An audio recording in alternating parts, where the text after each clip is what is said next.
प्यारे बच्चों, Chaudhary शिवजोखन Singh inter college से मैं शकुंतला मैम कक्षा 12 विषय समाजशास्त्र की क्लास में उपस्थित हूँ।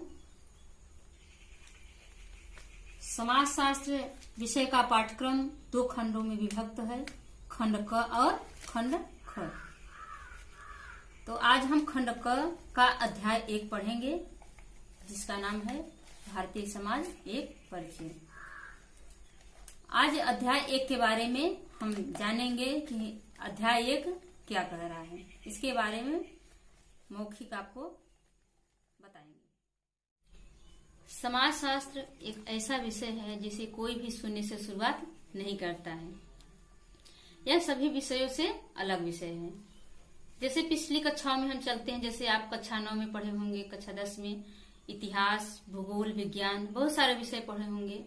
तो इन सभी विषयों से समाजशास्त्र विषय भिन्न है। समाजशास्त्र अन्य विषयों से कैसे अलग है? क्योंकि जब आप जन्म लेते हैं तो समाज में ही जन्म लेते हैं और समाज में पले बड़े होते हैं और अंत समय तक ही समाज से जुड़े रहते हैं। इसलिए समाज का हमें पहले से ही कुछ न कुछ अनुभव प्राप्त रहता है। और अन्य विषय है जैसे इतिहास, भूगोल, विज्ञान, गणित, तो ये हमको सीखना पड़ता है, पढ़ना पड़ता है। लेकिन समाजशास्त्र में ऐसा नहीं है, उसका हमको पहले से कुछ न कुछ अनुभव प्राप्त हुआ रहता है। समाजशास्त्री और सामान्य प्राणी में यही अंतर हो जाता है, सोचने समझने का तरीका। जैसे आप पूर्वाग्रह से ग्रसित हो जाते हैं, लेकिन एक समाजशास्त्री जो होता है वो कभी भी पूर्वाग्रह से ग्रसित नहीं होता है। यहाँ पूर्वाग्रह का अर्थ है भेदभाव। समाजशास्त्री समाज को हमेशा एक समान देखता है, एक नजरिए से देखता है, और वह नजरिया वैज्ञानिक दृष्टिकोण होता है। समाज में कुछ न कुछ बुराइयां या कमियां होती ही हैं।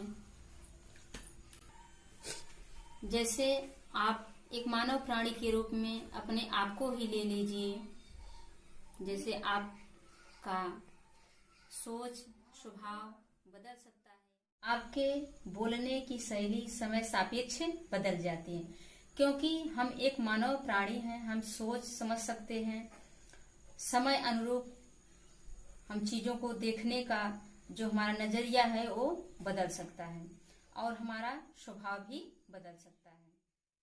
तो कभी भी स्थितियां पूर्ण नहीं होगी और न ही कभी स्थितियां आदर्शपूर्ण भी नहीं होती। उसमें कुछ न कुछ कमी मौजूद रहती ही है। समाजशास्त्र हमें यह सिखाता है कि हमें अपने सोचने समझने का नजरिया जो है वो अपने अलावा दूसरे के प्रति भी अच्छे से रखना चाहिए और उसे जानना समझना चाहिए।